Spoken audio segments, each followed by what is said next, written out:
Welcome to MyshPlays Video Games and Stuff. I hope you hate it. Today's game.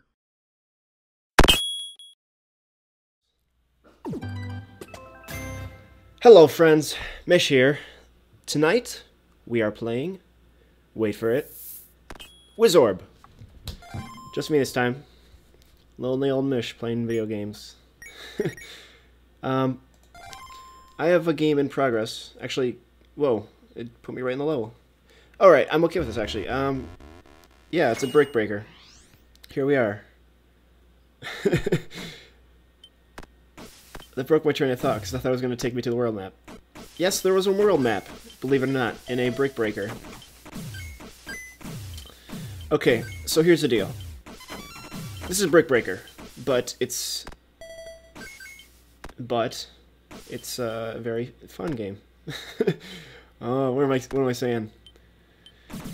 I'm really off my game because I tried recording this Let's Play twice before, and something went wrong either time.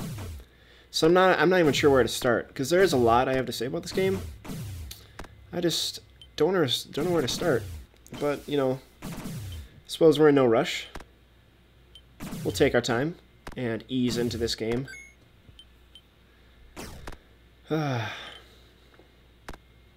Man, this level went by really quick.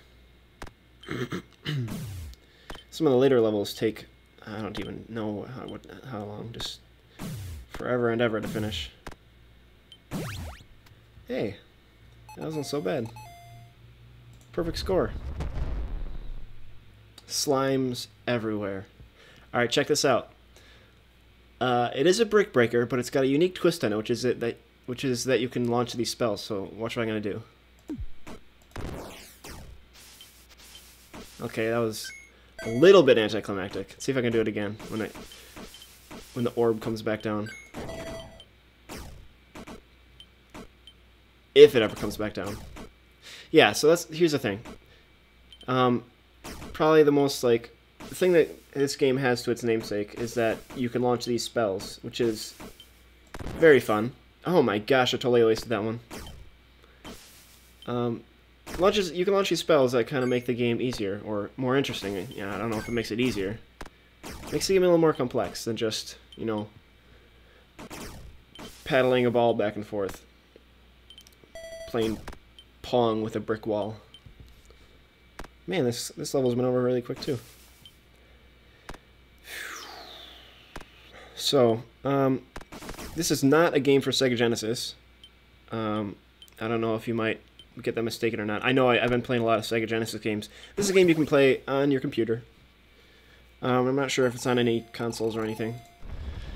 Yeah, it's just an indie computer game. I originally found it because I heard about another game called Mercenary Kings, which is currently in production. It had a Kickstarter up for a while, and they met their goal, so maybe we'll be seeing that game soon. Maybe you'll be seeing me play Mercenary Kings someday. Mercenary Kings is just it's a side-scrolling shoot-'em-up, I believe.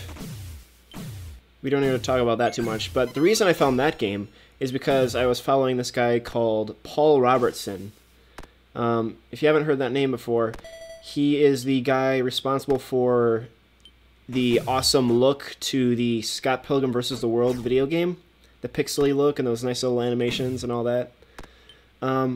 He's got a really cool art style, I guess you might call it, that I like. So he's got like a blog and a Tumblr where he posts some of the work he's been doing.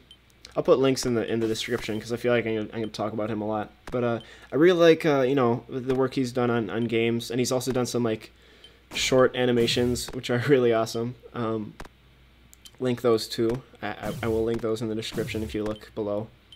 But he is doing some of the art for this game called Mercenary Kings, and I try to keep up on new indie games coming up whenever I can.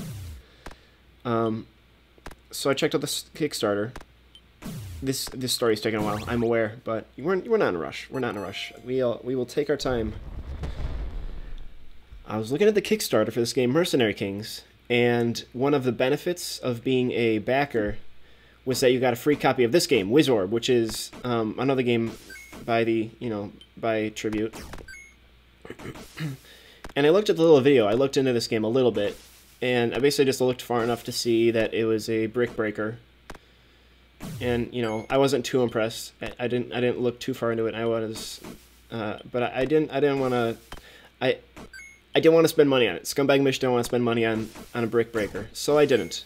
But time went on, and Humble Indie Bundle 6 came out, and you may or may not know, I really like the Humble Indie Bundles. If you do not know what the Humble Indie Bundles are, Google it, and I'll put a link in the description below too. Those are really awesome things.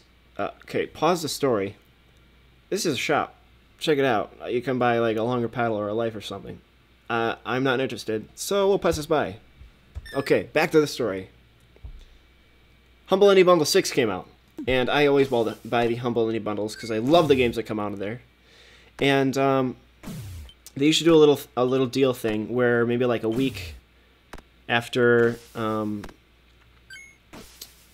the deal has already been going on, after the bundle's already been running, they will include more games that they hadn't before mentioned for people who have already bought the bundle. So they might, a lot of times they'll include games that have been in past bundles, or just one of the developers will add in one of their older games or something.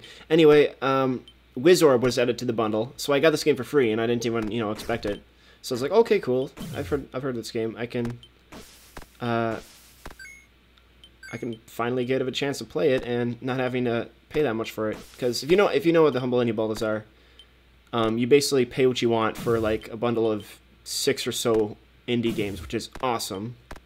So you just throw pocket full of cash at them, and you get a bunch of indie games, and they go to good cause too.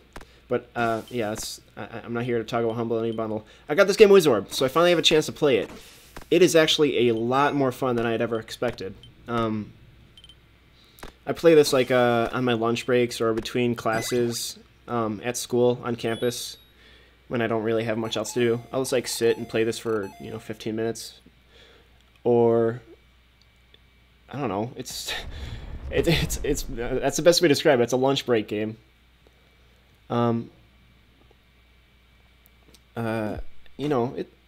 Pretty basic brick breaking techniques with a lot of interesting, cool stuff tossed in.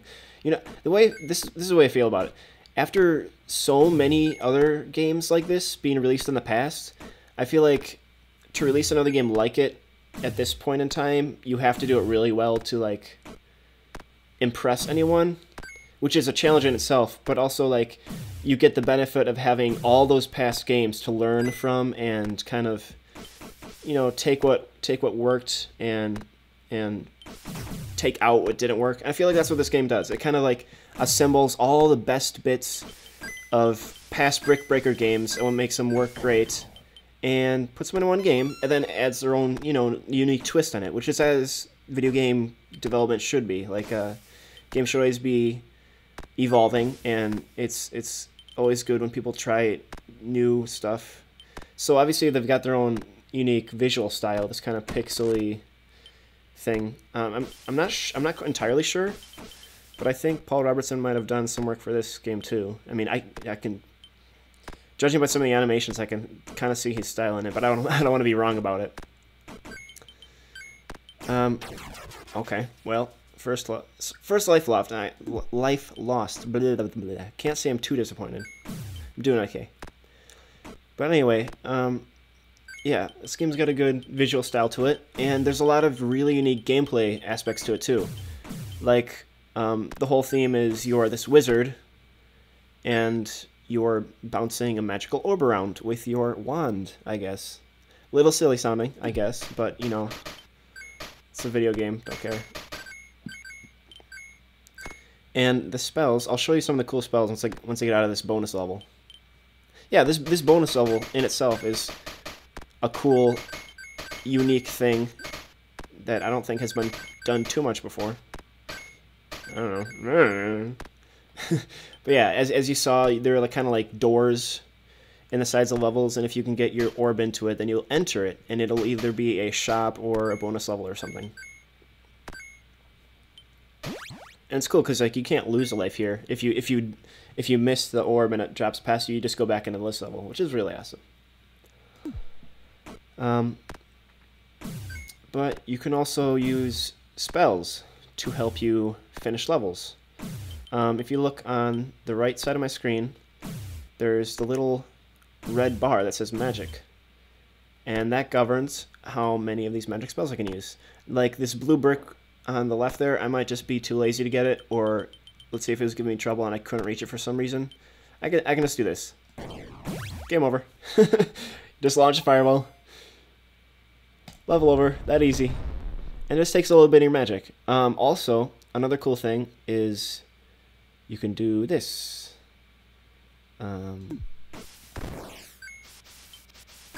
Okay, could have been a little more impressive, but you get the idea. You can. That was a spell where I ignite the ball and it kind of like breaks through all the bricks. There's all sorts of things you can use to finish levels easier. And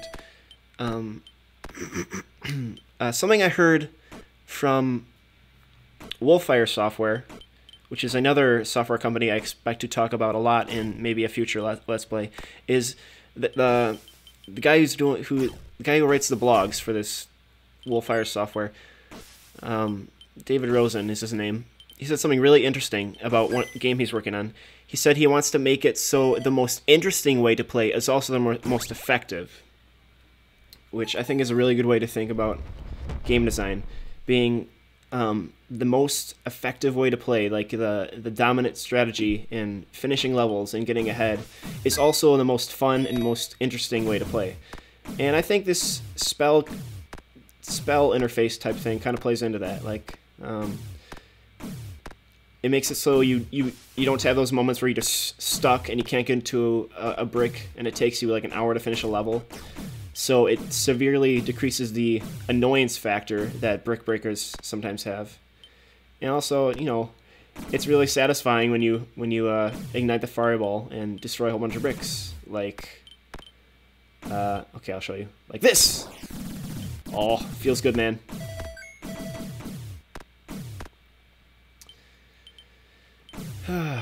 Yeah. Yeah, there's a lot I have to say about this game, actually, which surprised me. I would never expect that this would be the game to impress me so much. But after trying to do 3 recordings of this game, I suppose I should have something to say about it. So I think that's enough for one episode. Tell me what your initial reactions are to this game, I guess. And you should see some more episodes up soon. For this game, Wizorb. And I'll see you soon with more thoughts I have about this brick breaker called Wizorb. Did I tell you it's called Wizorb? Alright. Yeah. Okay. I'm losing my words. I will see you guys next time on MyshPlays Wizorb. Thanks for watching.